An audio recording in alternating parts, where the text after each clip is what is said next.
Hey everybody, it's Ed. Wow, we have a lot of brand new podcast supporters, which is amazing, and I really appreciate it. Joe Schobert, Craig Davidson, Janine McColgan, Clay Cade, Liz Lynch, Scott Walker, Danielle Geary, Antonia Malchik, and Trenton Cussy. All of these folks went to mountainandprairie.com/support and signed up to support the podcast. It really blows my mind, first of all, that anybody listens to the podcast. And then when people decide to chip in their hard-earned dollars to the podcast, that's even crazier. But again, I greatly appreciate it. No pressure on that at all. But if you're interested, go to mountainandprairie.com/support. Thanks a lot.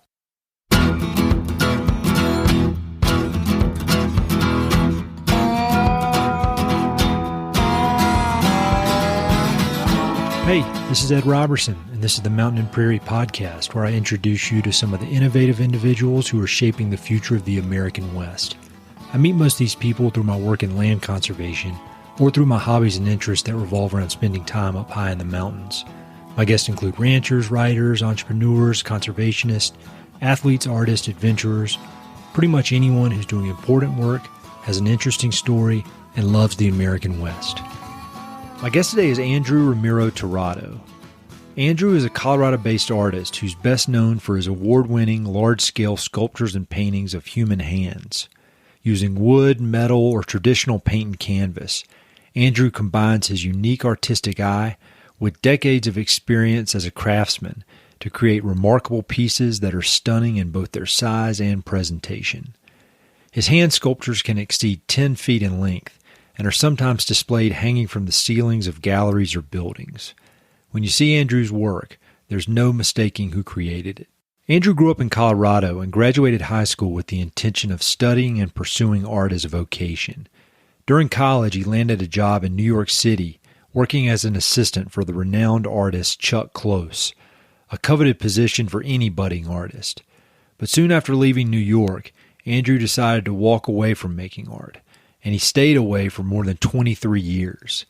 But in 2012, a serendipitous, life-changing event rekindled his interest in making art, and he returned to the art world with full focus and passion. Just 4 years later, in 2016, Andrew resigned from his job at Colorado College and began pursuing art full-time, and has never looked back. We met at Andrew's brand new Colorado Springs studio, which happens to be just a few blocks away from my own house.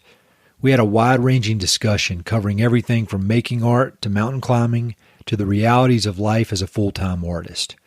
We started out by talking about his upbringing in Colorado Springs and how he found his way to art school and eventually New York City, working for the world-famous Chuck Close.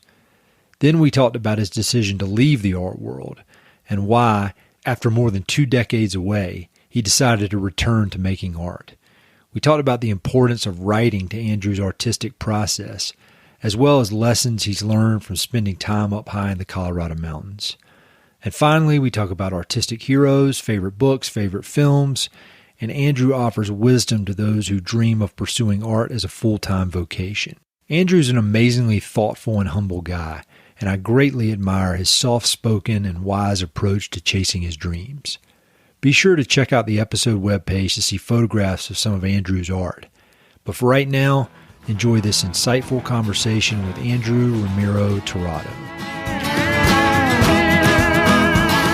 You've been at art for probably decades now, and this is like the culmination of all those years of work. And I want to talk eventually about your transition into full-time art, like when you decided to do that. But maybe where did you grow up? I mean, where did you get started? I was born on the East Coast, but we moved here when I was around 3 years old. So I've always lived. This has been the area I've always called home. In the Springs. Mm-hmm. Nice. And then, in college, moved around a bit. So I've been on both coasts. I've been in Chicago. And then in my college years, I interrupted my schooling to go work for an artist in New York. But, I was only there for a year and a half. So by and large, this has been where I've lived. And were you really artistic as a kid? I mean, was that always a big focus of yours? Because I know you do all, you do climbing, you do all this other cool stuff, but has art always been kind of center? Well, I was kind of the art kid in my class, but I honestly didn't do a ton of art until high school. Mm-hmm. My older brother and my younger brother, there are 4 siblings, and of the 4 of us, they probably did, reams and reams more drawings than I did. Yeah. And I always had the ability to do it. It just wasn't something that I spent a whole lot of time doing until college or high school. And then the high school art teacher I had, Floyd Tunson, who is still, a staple, or he's really still in this area, probably the preeminent artist around here in terms of like contemporary work. He was my art teacher. He encouraged me to work bigger, he was just super. I mean, I didn't just want to be an artist. I wanted to be Floyd Tunson, which would be hard because he's black and he has dreadlocks. But I did listen to reggae for many years. Nice. And so that kind of got everything, got the fire really going. And then when you went to college, was it with the intention of studying art? No, so once I got out of his, his tractor beam or whatnot, I initially thought it would be journalism. Okay. But I kept on finding myself in the art room. And so just a few months into college, I thought, okay, I need to go to art school. And I was in San Diego at the time at Point Loma Nazarene College, and it didn't really have much of an art. I'm not denigrating it, but it wasn't known as an art school per se, and it was very expensive. It was the most gorgeous place in the world, and that was hard to leave. But in terms of like art and what you're getting bang for buck, it wasn't there. So I moved back home, lived at home, went to UCCS for a year. Mm-hmm.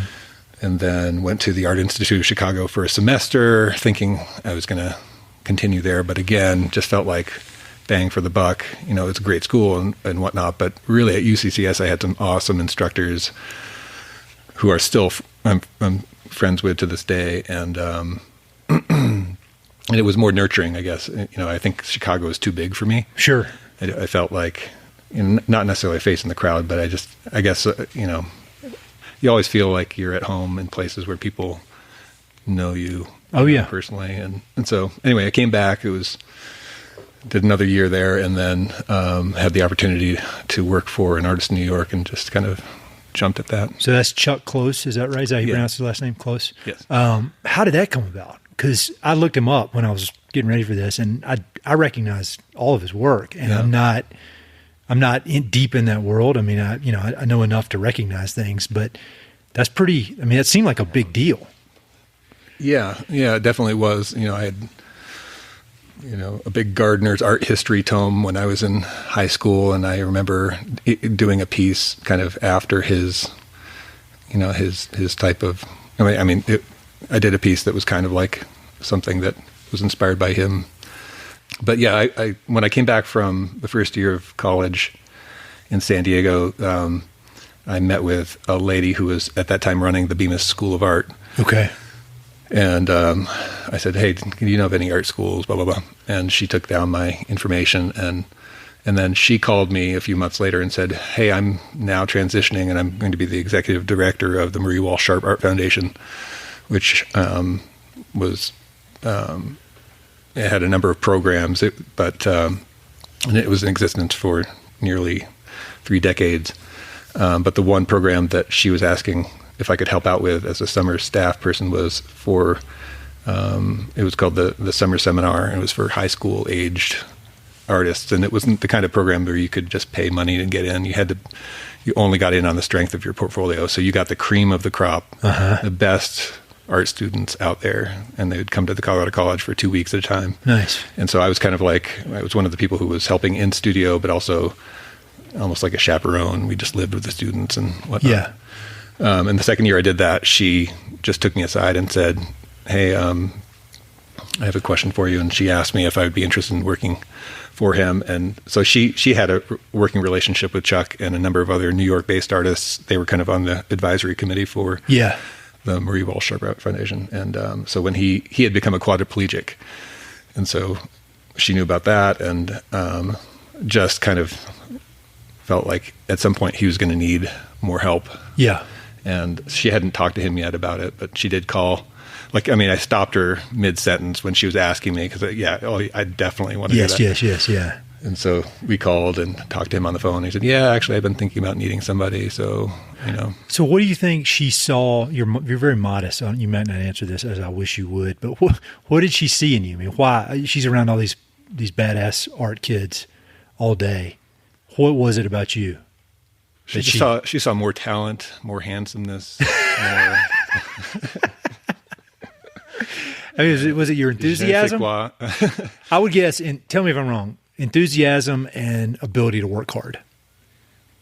Do you think that's what it was? I don't know. I mean, I've always had this theory, and I talked to students about this at CC, where, for me, my MO, when I want to kind of move in a general direction in life, I have a hard time knocking the door down or, whatnot. But I always feel like if I'm leaning in the general direction, at some point, for some reason that may have nothing to do with me, the door has to open, like somebody else is opening it for some other reason, and you just fall in because you're kind of in that attitude of that posture.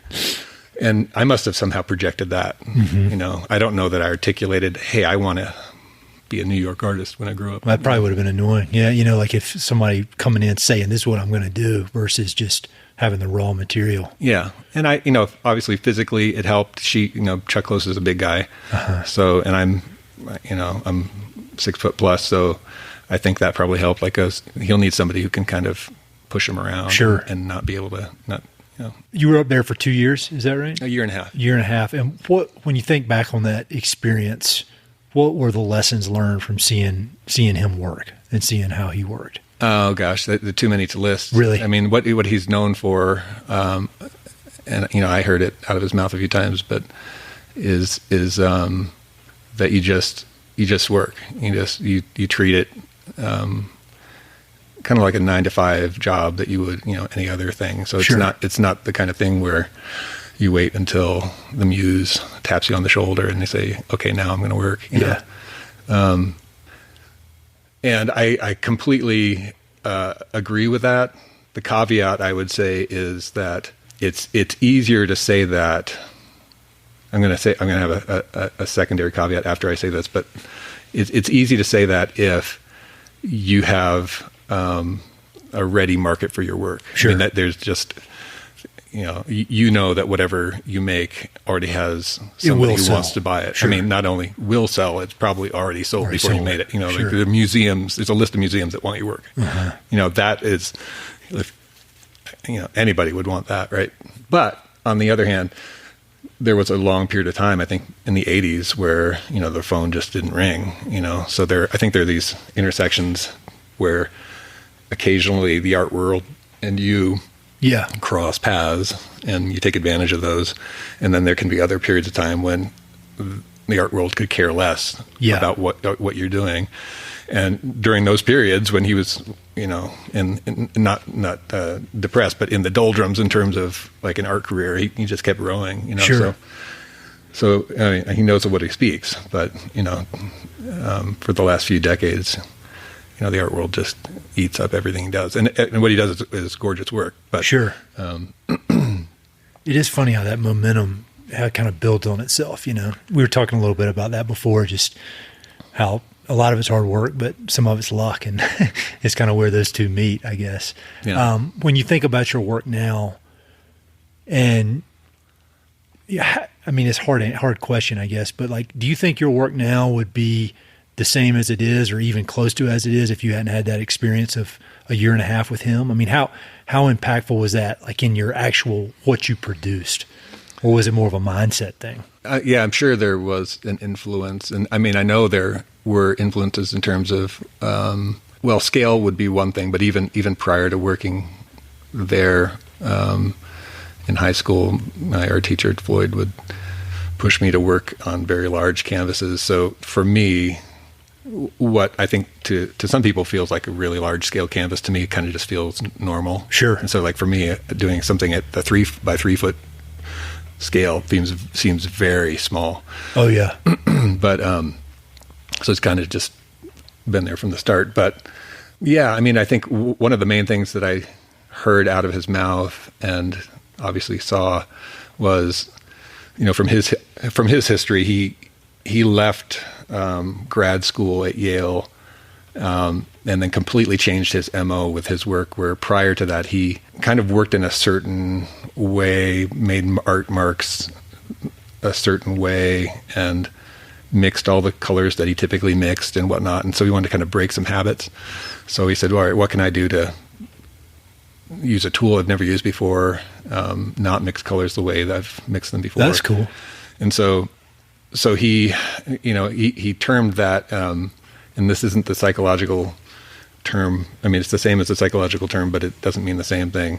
Self-imposed limitations. Yeah, so in the psychological realm, obviously that means like not living up to your potential or whatnot. But in this context, it basically just means like, instead of like going in any direction, like saying, all right, I'm arbitrarily going to choose a narrow focus and then just see what comes out of that. So he chose, okay, I'm just going to do frontal portraits, and they didn't even call them portraits at the time. They just called them heads. Yep. I'm not going to have them smiling. I want to treat every surface of the canvas with the same amount of attention. I'm just going to do black and white. I'm going to use airbrush, which I've never used before. I'm not going to use any strokes. I'm just going to do dots. Wow. Or, there are different ways that he approached it, but throughout, he's always kind of maintained this idea that, somehow by having self-imposed limitations like that, counterintuitively, you kind of open up whole avenues of interest that you might not have if you had basically said, I'm going to go in any direction. Yeah, I think it forces you to go deeper. I feel like constraints are key to everything. I was talking about this in work the other day, something about a budget, this conservation project I'm working on, the budget constraints. And I was like, it forces us to be more creative, right? Because we have to work within this box. Right. Whereas if we had unlimited resources, you can just, we go over there, we do that. Right. Whereas when you got constraints on all sides, it forces you to really evaluate, really dig deep, really get creative with what you have. Right.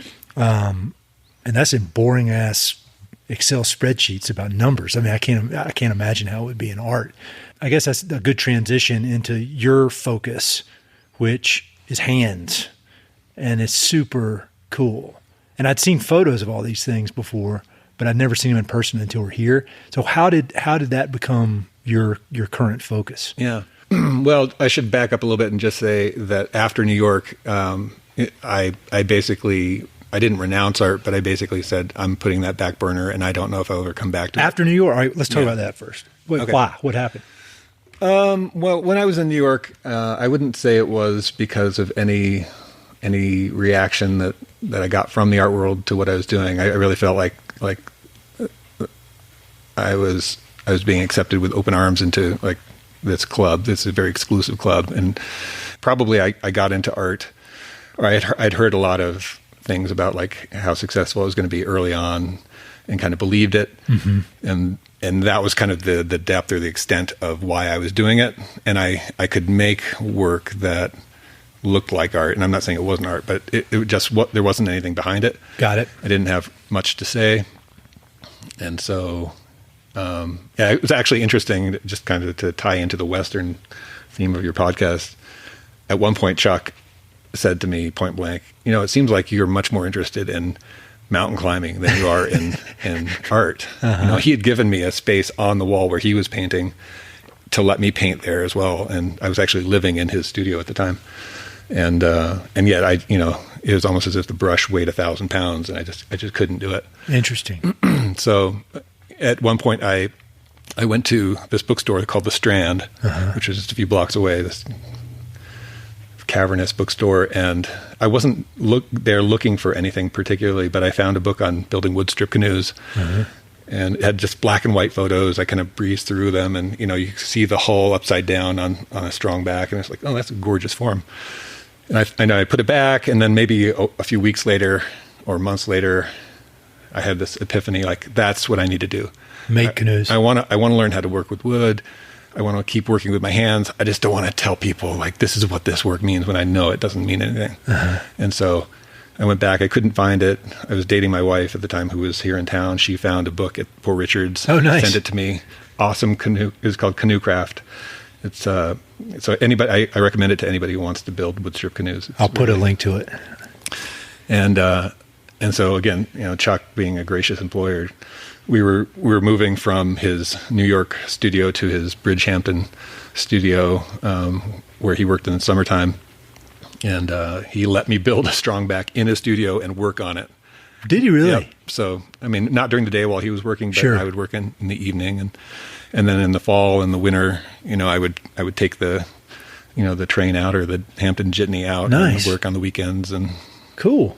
so that was the start of working with wood, or I guess the start of 3D art, really. Yeah. So that was, to me, like that moment of finding that book, to me, was like the moment where I said, okay, let me just take art and set it on the shelf. Yep. I don't know if I'll ever come back to it, but I'm still I want to make stuff. I still want to keep being a maker.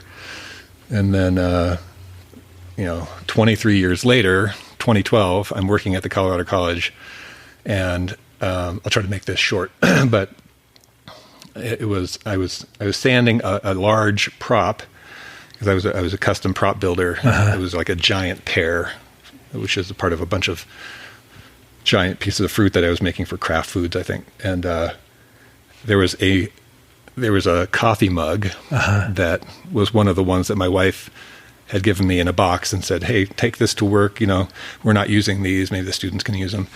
And it was one that I'd gotten at the Strand a few years prior, but never used it because it was just your normal size coffee mug, and I require a very large you got to have a lot more mug. caffeine than that. So somebody had been using it the day before, and it had some water in it. I wasn't really paying attention to it, and I bumped it, and it broke. It like fell on the concrete floor. And so I swept it up. I threw it in the trash. And this is about 4 a.m. And then I was like, oh, that's interesting. Yesterday, I was talking to a distraught student who had come in because she had gotten a bad crit. Yeah. And for whatever reason, I had tried to commiserate by talking about my New York years and even mentioned the Strand bookstore. And that was the moment that I gave up art. So I don't know why I did, but I was like, oh, that's interesting. Just yesterday I talked about that. And then, this is, I think, the way my mind works. I start looking at all the metaphoric overlays of physical things that happen in my life, probably sometimes to a fault. But I was like, what if that was more than just an incidental break? What if it was like the end of an era? What if that was signaling the beginning of something else? And so, just within maybe an hour, I came up with like a half dozen overlays that were really interesting to me. And it happened to be the day that there was a retrospective for Louis Ciccatello, who was one of the UCCS professors that I had. And he and I used to climb in the 90s primarily. And then a year prior to that, he had been canyoneering with his brother. And unfortunately, I'm not sure what happened, but he fell to his death. Oof. So his wife, Millie, had asked me a few months prior to the retrospective if I would assist in rehabbing some of his sculptures. And I said I'd be happy to, and I did.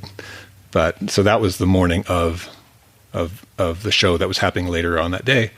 And that night afterwards, I told an artist friend of mine in town, Sean O'Mealy, I said, up until this moment, when students have asked me, do you think you'll ever do art again? I've always been truthful and said, I don't know. Maybe, maybe not. I really feel like I've got a very full life without it. There are times that I have art pangs, but I don't know if it'll ever happen. Sure. But I said, I really feel like it's going to happen now. But even at that moment, I felt like it was probably going to be as it was for him when my youngest had moved out, which hasn't happened yet. So I thought it was years away. It was like 3 days later that I went into the studio and then started making a hand. And the hand was, that's when you started on the hands. Yeah. And was that, you were making it out of wood at that point? That's crazy. I mean, you wonder, I feel like eventually you would have come around to it, but you wonder if like you just hadn't have broken that cup that day. Well, yeah, I wonder. Yeah, I kind of think I'd still be, I don't know.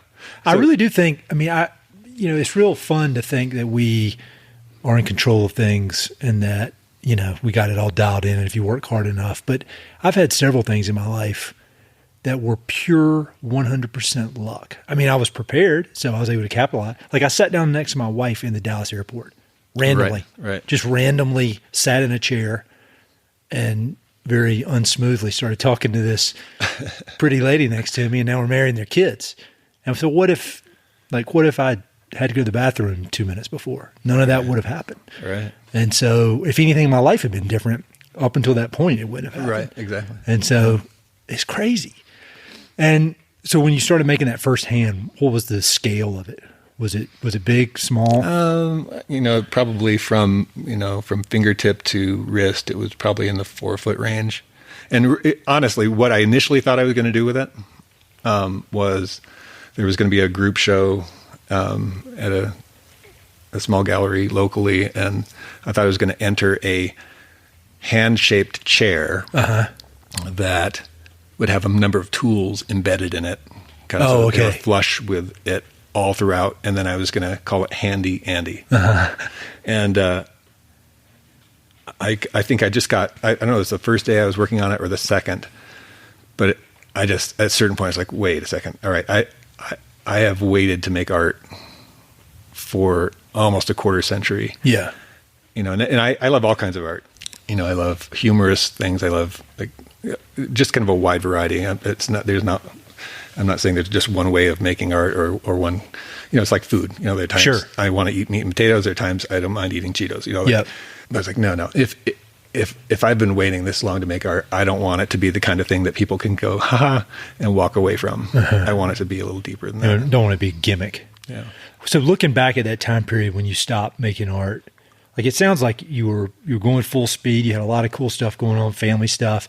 But looking back now that you're in this world every day, like do you think you were unfulfilled at that point? Like, do you look back and like I was unfulfilled and I didn't even know it, or were you not? And you just like it just wasn't the time. Yeah, I would say I was more fulfilled then than I was in New York. Yeah, for sure. I mean, and the way I've described it before metaphorically is it's almost like prior to that, I was a partially filled reservoir that desired to be able to express, and express would be like being a full reservoir and having water come off the spillway and go down. And I wanted somehow art to be the meaning, to provide the meaning in my life.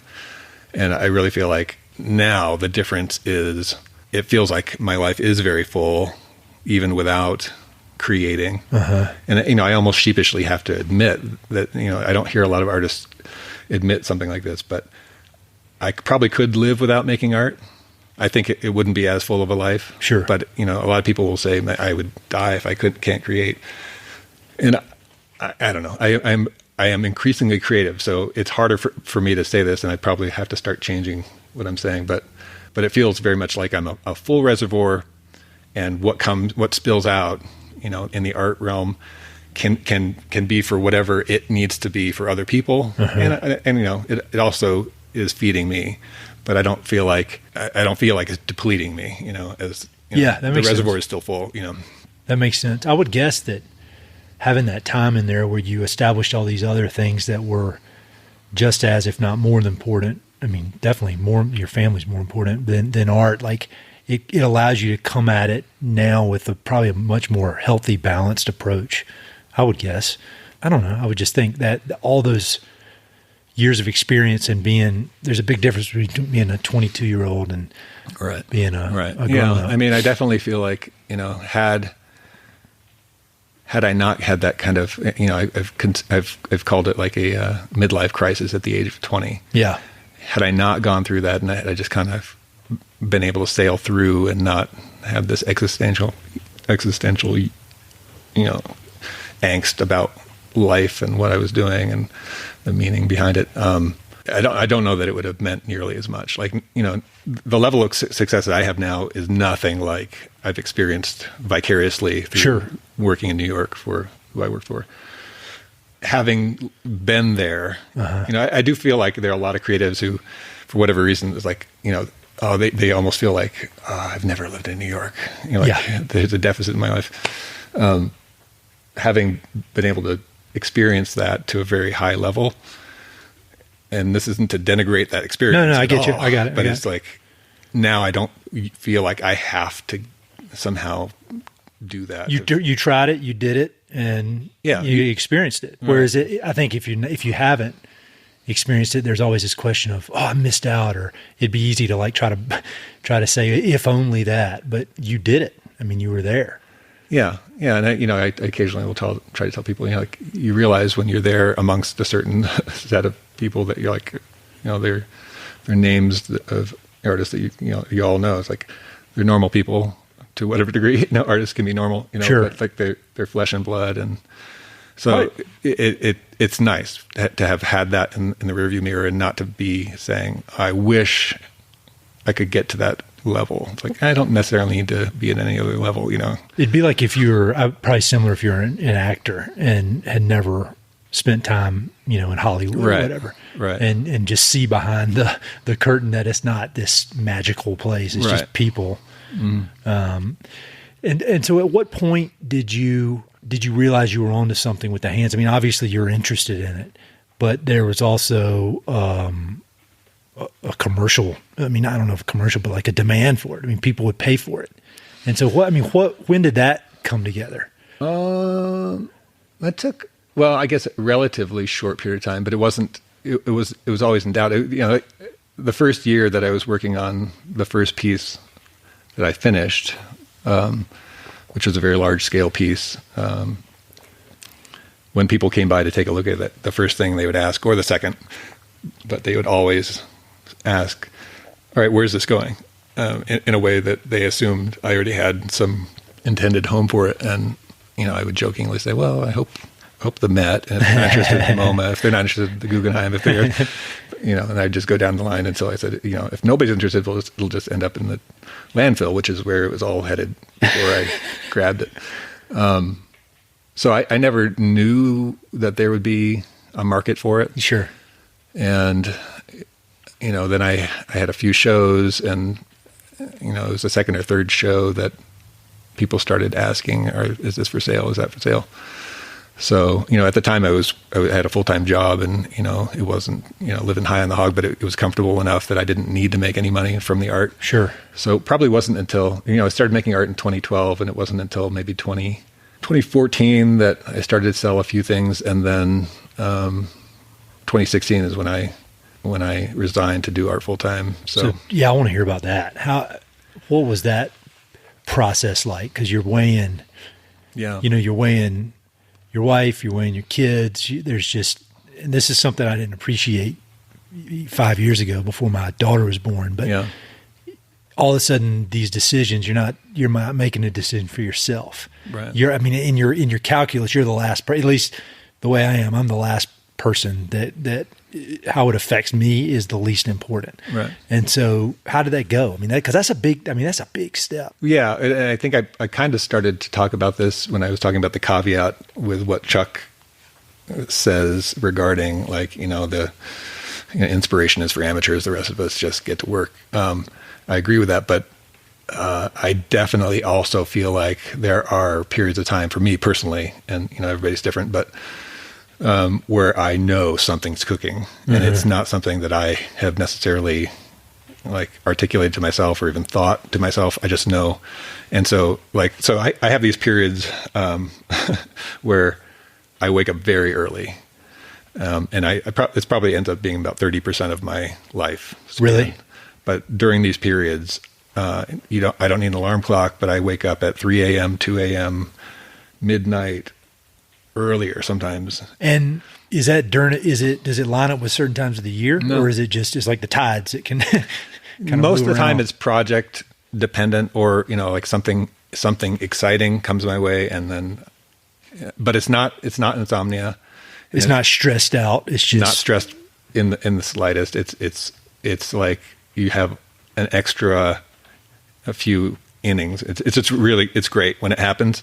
But I also know that it only happens for a period of time. Maybe the longest I think has probably been about 4 or 5 months. Okay. At a certain point, my body says, okay, enough. Yeah. And gets sick or something.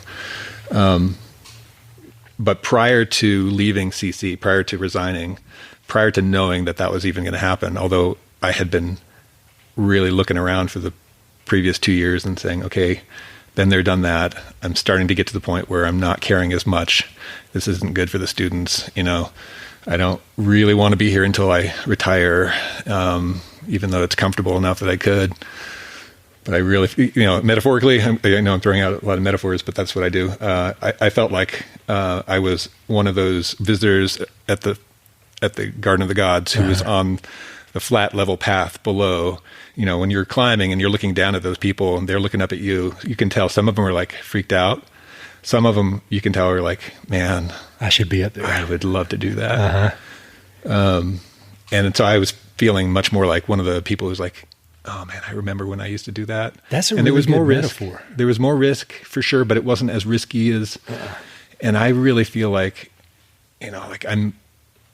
I could do that. I could keep on walking on the level path, but I want to do more, And, maybe it was, again, because of getting close to, I don't know, at the time I was probably 43, 44, but, getting close to middle age and starting to think about like how much time you've got left. And, one of the things I've always talked about is, and I wrote about this yesterday again, so that's why it's top of mind, is there was one climb that I remember, a number of the climbs I've done, which are all just hikes, not climbs. Some are technical, but for the most part, I've done 14 or hikes. Sure. But I can tell you about almost any one of those from the time we got up to the time we got back home. I read that and I thought that was so good and I identified with it completely. Because I do the exact same thing. I can tell you every moment of climbing a 14, or even if it's like, Elbert or whatever, like it's just kind of a hike, but I can, years later, I'll remember every aspect of it. Right. And yet, do you remember what you did the day before or the day after? No idea. And again, it's not that those days were unimportant. I'm sure important things happened, but they didn't test you. They didn't, so I just feel like if you overlay that on your life, you can have a life where you're kind of playing it safe.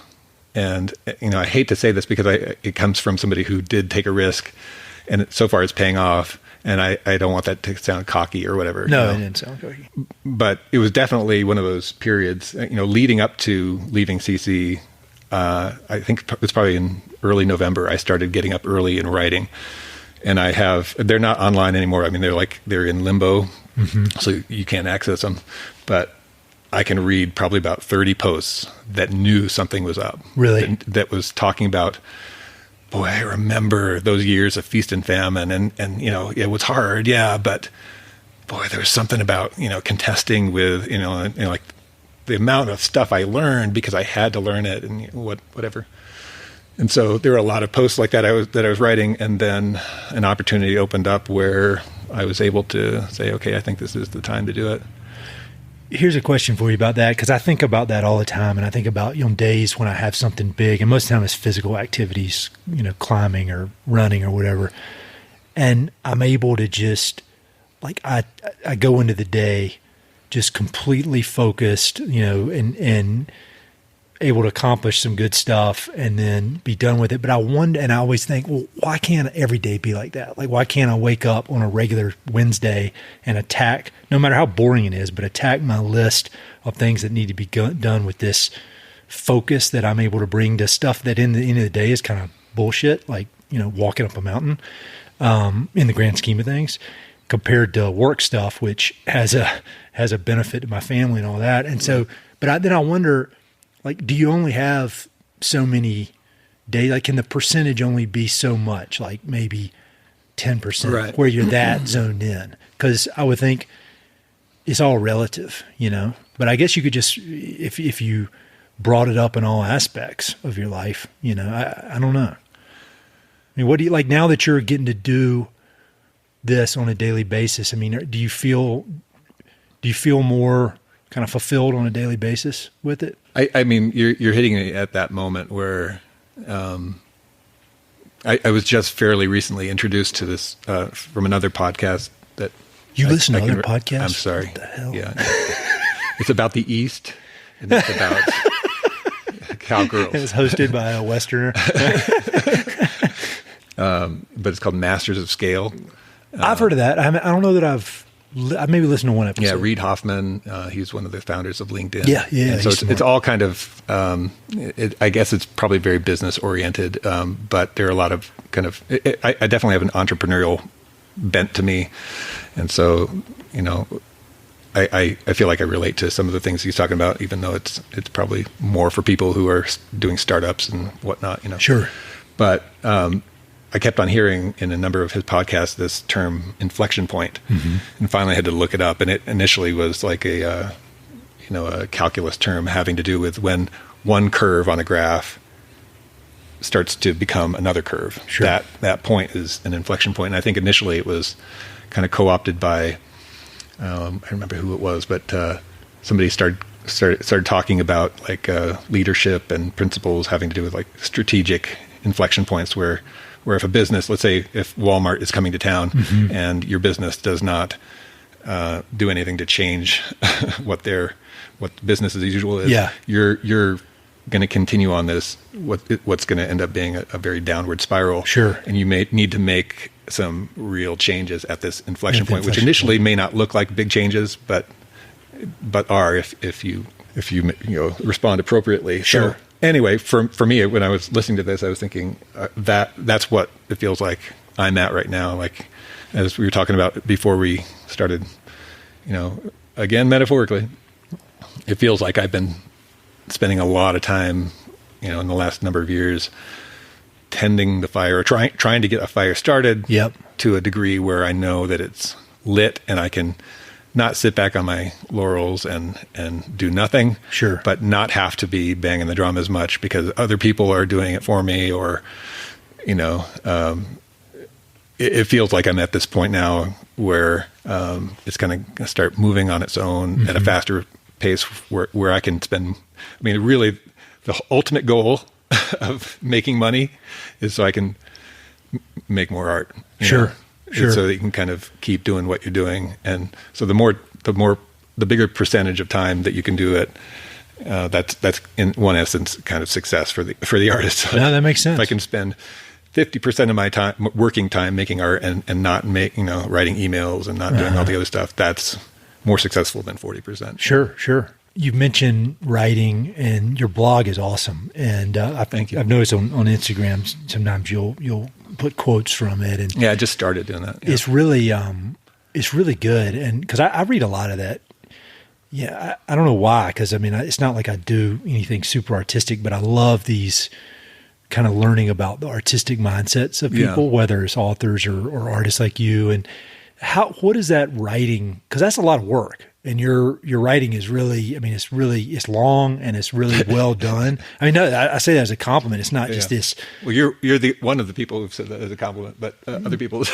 Well, as we were saying before, if you don't like it, don't look at it. It's not for you. But how does that writing? What role does that play in making art? Does it help you kind of process it, or Yeah, I think so. I think so. I started making art February in 2012.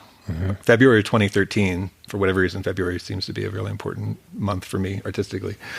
I just prior to that, I had been asked by, she was actually one of my tenants, but she was a CC student, Colorado College student, who was interning at the Fine Arts Center. And at the time, Floyd Tunson, my high school art teacher, was having a big retrospective there. And she knew somehow of our connection. So she said, Andy, do you mind writing a guest blog post? And so I did.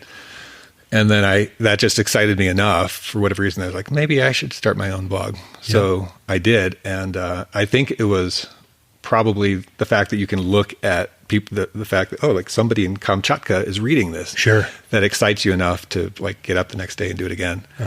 I've never been able to write a diary. I've never been a writer of any, I just haven't done it until 2013. And then I almost every day for the subsequent year, I did it as a daily practice. And in part, I would say in large part, I think it was just to find out what was in my own head. I kept it broad enough. I called it art regard. I wanted it to kind of be in the art realm. And that's not all there is in my life, but I thought, okay. The constraints again.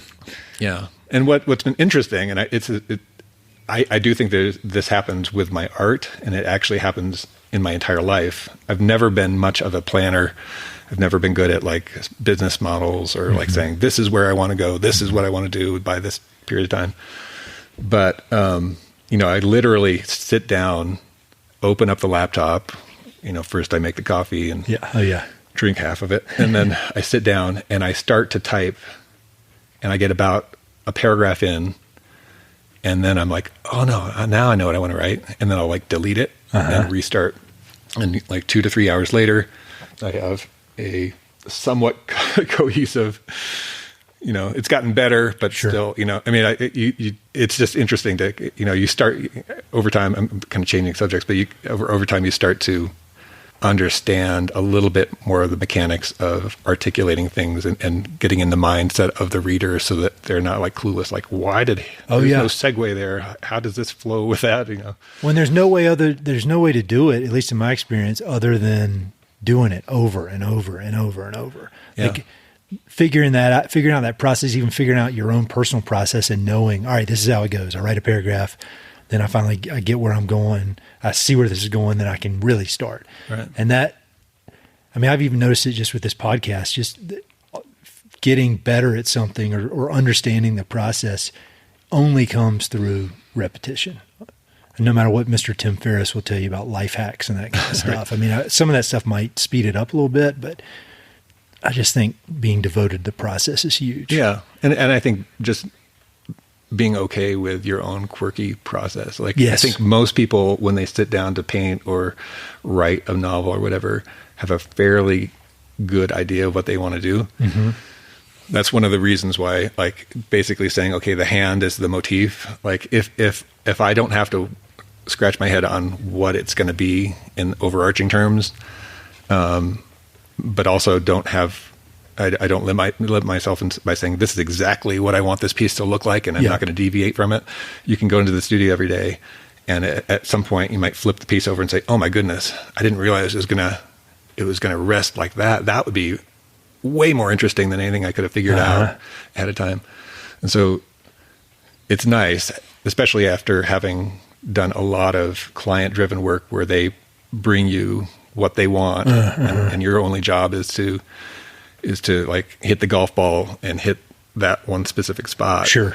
There's no reason for you to get arty and start hitting the ball in another direction. So it's nice basically to have the freedom to like go anywhere. Definitely. And end up anywhere. And it's not that you want to end up someplace crazy, but you're open enough to go where the wind's blowing on that day, Thinking about your adventures in the mountains, like 14ers and just pushing yourself hard. How has that helped or affected your artistic process at all? I mean, has it at all? Because like I think about when I do long runs or whatever, I always just think in the end, it's kind of a silly thing. Like I always say, Yvon Chouinard, I heard him quote somebody that said, "Mountain climbers are conquistadors of the useless." I guess in the end, it's kind of a silly thing, but there's so many life lessons you can take about, I love analogies too, and there are millions of them you can take from climbing to life to work to whatever. Yeah. Do you think about that much? Like your lessons learned in the mountains? Or I don't know that I do. I think probably what you learn though, when you do harder things than you initially thought you could do. Mm-hmm. And sometimes you get about 2/3 the way through a climb and you're like, I'm completely done. And then you somehow find the way to keep walking. You know how that last like mile, it feels like 20 miles. It just like, where is the parking lot? Yeah. But probably, even though I don't think about it, you have kind of digested the understanding that you can do more than what you think you can do. It's kind of part of your operating system after a while. Yeah. If you've done it enough. Yeah. It just becomes normal. Yeah. Yeah, and I think no matter what you do, if you can somehow have a teacher who pushes you beyond where you can go, and I think about like this is probably the best answer I can think of to high school students who say, "Why do we have to do this math thing? We're never going to use it." Mm-hmm. Like when my daughter was at the Colorado College, she had to learn all these different arcane subjects and be able to digest it and write something super articulate in one night. Mm-hmm. 5 pages, 10 pages about it. And just that ability to strengthen her brain, even though she might not remember anything about that, like she will always be able to say, I know what I'm capable of because I've been stress tested like that, Yeah. Yeah, I think that's definitely a really good way to look at it. Who do you admire as an artist? Like when you look at people, dead or alive, you can know them, you don't. I mean, are there any that come to mind that you admire? Not necessarily you want to replicate their careers, but you just think, all right, I respect what that person's done. Yeah, there's a lot of people I could talk about, but I'll just give you one anecdote. In the Roaring Fork Valley, up near Aspen, just a few miles away, there's a town of Carbondale, and there's a lot of artists who live there. And just outside of town, James Searles and his wife Charmaine live there. And I think they have 7 daughters. They're all grown. I could be wrong about the number of daughters, but something like that. And I had the opportunity a few years ago of going up and spending some time with him. It was just after I started making art. And I wanted to get to know him. So I said, hey, can I come and just wash windows or do something? Sure. He said, I'm not doing anything on this particular day, but yeah, come on by. And so I came by, we set out 2 chairs. We started talking. I told him about the moment I came back into making art and whatnot.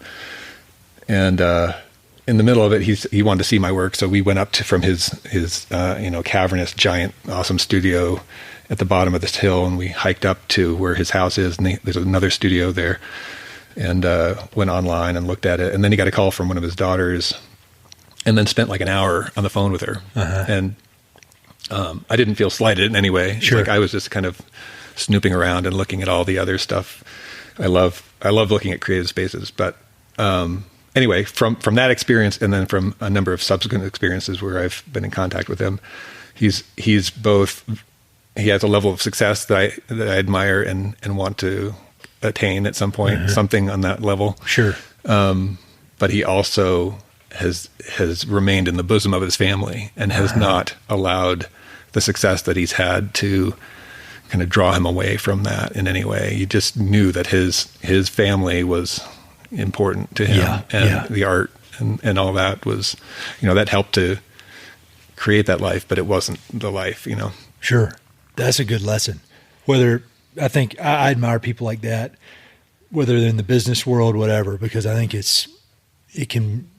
unfortunately, that's not as normal as you would hope, especially with real high performers.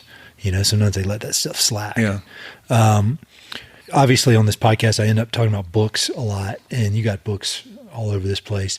What are some of your favorite books? And it could be about the West or about art, just general books that have had a big influence on you. I was trying to, and I knew you were going to ask this question. So I've read actually a lot of books that haven't actually sat down and read them, but I've listened to them on my Bluetooth as I'm working. A lot of artists, that's what they say. They say they are listening constantly. They rarely read them.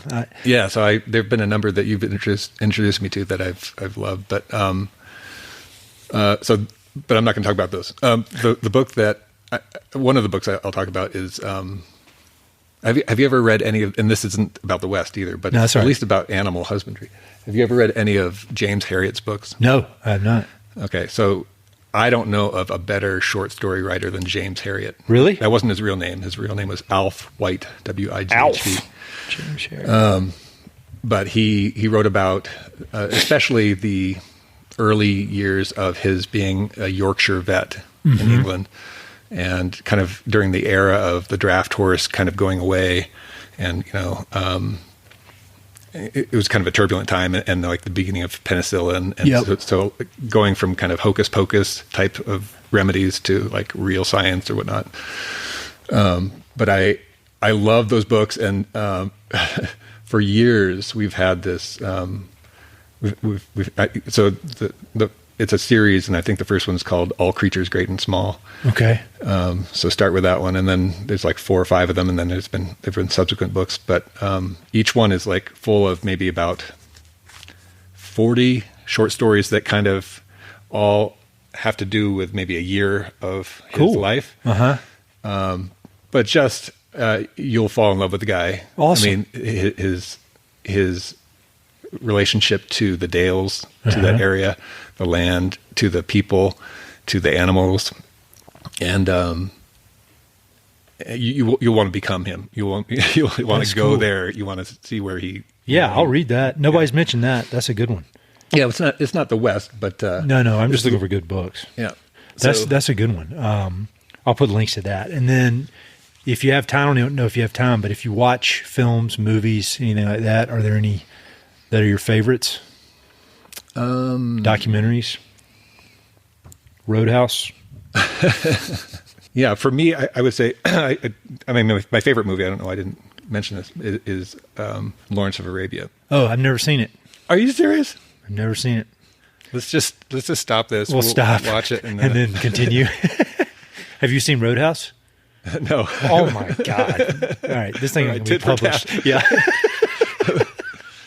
So for me, the movies I've discovered, and I've known this for many years, that are like right in the center of my wheelhouse are ones that typically have a strong male protagonist, oftentimes flawed, but most of the time they are doing something, I don't want to say superhuman, but like in the case of Lawrence, he's this Englishman who goes to Arabia and he crosses deserts that the Arabs he's with say it's impossible to do this. You can't do it. Yeah. And he'd say, why can't let's do it? And he does it. Okay. And then he just becomes this god in the movie. I'm not sure how closely it follows his life, but anyway, I mean, it does show kind of a downside to that toward the end of the movie, but I love, at the very beginning of that movie, I'll just give one anecdote. At the very beginning, somebody comes in, he's working as a map maker in Cairo, and this aide comes in or something, and he lights his cigarette, and then he takes the match, and he puts it out between his fingers. And they're like, "Oh, you'll do that once too many." And the other guy's like, "Can I try it?" He said, "Sure." And so he did it. He said, it hurts. He said, "What's the secret?" And he said, "The secret is not caring that it hurts." Now, in real life, I think he was a bit of a masochist, but I kind of like the overlay of, there are things that are hard to do. I think about like in high school, like we'd go down to Pueblo Reservoir and we would water ski, and like all my friends, when they jumped in the water, they would come up saying, "Oh, it's so cold. It's freezing. It's freezing." Yeah. And it's like, wait a second, I know it's going to be freezing. I'm just not going to come up telling him it's not that I'm going to lie, but it's like, don't give it a voice. Yeah. I did try the showering with cold water. It's the same sort of thing. You just have to basically tell your body, like, I do that. It's cold. I do that every single day, and at least for 30 seconds. And that is the whole reason I do it, just to be like, you don't have to react to this stuff. Right. And I think it's very beneficial to make ourselves uncomfortable a little bit. We got it too easy. We're not built to have it this easy. And I think that's a large part of why, it's not just because the mountains are there that we do it. Mm-hmm. I think it's because, I want a dragon to slay. I want a task to perform. I want something to do. And I think that in the West, as things get easier and easier, and we get to the point where we don't have to like spend a whole lot of time, surviving anymore. Sure. It's more just like, then you start looking around for like, all right, I don't want a contrived thing, but I do want to somehow test myself in a way that I'm not getting tested in my normal life. No, you're speaking my language, man. I mean, I seek that stuff out even when I don't want to do it, because I just feel like we need to. And for me personally, I can't speak for other people. It may not be for everybody, but I am an infinitely better person when I'm pursuing some kind of goal and getting my ass kicked every now and then. Right. I mean, that's just, I am. And I'm not, that's not some tough guy statement at all, because if you saw me in the process of getting my ass kicked, you realize it's not pretty, but it's, I need it. And my wife knows I need it, and so she makes me do it. Where's your favorite location in the West? If you had to pick one, you don't have to give away. How far west can we go? As far as you want. Go all the way around. Come. Yorkshire. New York City. No, because I really love the Pacific. I do too. And I love the water as much as I love the mountains. I think I love the water, and so I don't know. This is a fairly new thing for us, but we've been up to the Pacific Northwest a few times. We've been to like Lake Crescent, which is in the Olympic National Park. We've been along the coast there a bit, and then like Orcas Island, and then there's some other smaller islands that are up along Vancouver Island that we've been to, and there's a part of me that says, oh, it would be nice to have, to learn how to fly and land on the water and tool up to my dock. And so I don't know. I as much as that doesn't feel like the West, if it counts, calling that the West. Yeah, it counts. And, that's where I really fell in love with all this stuff. I did a semester at Knowles during college, and we were up there, Cascades, Olympic, British Columbia, Smith Rock, and talk about getting tough and getting it, suffering a little bit with that weather and the constant rain, 50 degrees and rain. I mean, that was a formative place. I got a soft spot for that place. Last question, and I'm sure you get this all the time, but thinking about young artists who want to make a go of it and want it to be their career, what is your kind of overarching advice to them? Well, I remember when the first day I was at the Art Institute of Chicago, with a bunch of other freshmen or whatever. I mean, I wasn't a freshman at that point, but I was in that group. And there was an upper class person who said, hey, you all may have been the biggest fish in your respective little ponds, but you're not anybody here. And then he threw out this statistic, which I've never even looked up to see if it's valid or not. But he said, 10 years after graduating from master's programs, only about 10% of people are doing art even as a hobby. Interesting. So again, I don't know if that's true or not. Yeah. But I mean, it's sobering if it is. And yet here I am. I actually didn't graduate from college. I abandoned art at that point, and I didn't really have any interest in going back to it. And so I don't have any of the degrees or the qualifications, that typically you want to have on your CV. Yeah. But really, none of that matters and the stats don't matter if it's something that you really desire to do and you just keep doing. So I would just say, it's hard, you want to be balanced because, especially as a father, you don't want to say, hey, just follow your bliss and everything will turn out well. Making money in the arts is not easy. No, definitely not. But I do think that there's something to say for, if you continue to, as I said, lean on the door, or you're just kind of, you are projecting to other people and to yourself, like the seriousness of what you're wanting to do. And over time you'll build up a skill set that is really worth something, is worth more than a degree. Yeah. And then that skill set goes with you wherever you go. And so, it may not work for all cultures at all times, but at least right now it seems like, there is the ability and kind of an expanding ability for people to have a creative life in a way that, perhaps they feel like that's, I do, the people who talk to me the most or respond the most to my little blog, which is not that many, are typically kind of middle-agey, or in some way they kind of respond to the posts where I'm talking about risk and then kind of just trying to describe what I'm feeling, having had art kind of re-enter the picture in a big way.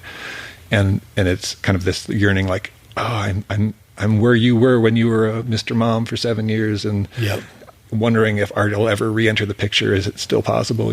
So, I just think it's never too late. I mean, for me, art really wasn't a part of most of my life. It really was.